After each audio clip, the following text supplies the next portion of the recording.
Hi filmmakers, Jason Brubaker with Filmmaking Stuff, where we show you how to make, market, and sell your movie without the middleman. I'm talking to you directly through this video from sunny Southern California. And today I want to share with you, well, let me take a step back. Those of you just getting to know me, I work full-time in film distribution. I run the ever-growing popular filmmaking website, filmmakingstuff.com.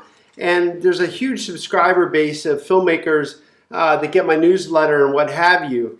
And by the way, if you're not signed up, you can probably click a link below this video and you'll figure out how.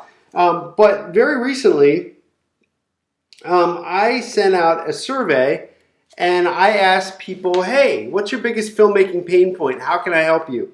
And I got 500, 600 responses back. So I thought, I was trying to think like, well, what could I talk about in this video that would be valuable to you? And I figured, why don't I just go down through the list and try to answer some of these questions? So let me see what we got here.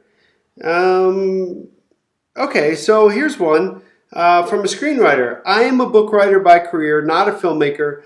So my biggest problem is taking the first concrete step in that direction. That's my biggest hurdle. Okay, so let me address that real quick. In order to get the attention of a filmmaker, you're going to need two things. One is you're going to need an awesome story, and it's really helpful if you're a book writer and your story was published and there's a huge fan following based around that story. But most importantly, you're going to need a really awesome screenplay that you can utilize, especially to get the attention of filmmakers that might be interested in producing your work. Now, I know that that's a lot easier said than done, but it doesn't take a whole lot for a writer to become a screenwriter. Now, I don't know if that's your interest or not, but it's certainly something that if you're writing anyway, you may as well venture into screenwriting ever so slightly and make what I consider to be a crappy first draft. Remember, your real writing begins in the rewrite.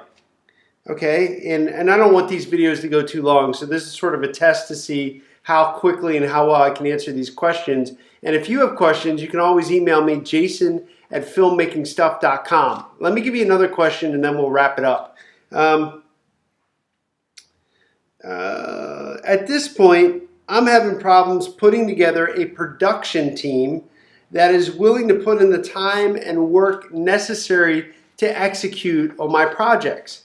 Well, look, that is actually a very valid challenge that a lot of us face, including me. I can remember very early, I was trying to get together a bunch of people for a project, and on the day of the shoot, it started out being like 5 people, and on the day of the shoot, I only had one other person to help me and a few friends to act in the project. So I can certainly sympathize with that. Here's what's happened through the years. Through the years, I've gone out, I've gone to film festivals, I've worked pretty hard, I've met a lot of people, and over time, you just learn to find people that have as much passion as you do. So in the shoot that I mentioned where only one person showed up, guess what? That guy and I, we're still buddies, we still collaborate on projects, we still have the occasional phone calls. He's back east, I'm out here in California. But the point being is I know that I can trust him in the trenches. And unfortunately, if you're just starting out, you're going to have to start by doing really small projects and getting people to just help you out, maybe for half a day. Maybe you don't take up their full day. Maybe you certainly don't take up their whole weekend, but you could probably find a few people to help you out for half a day.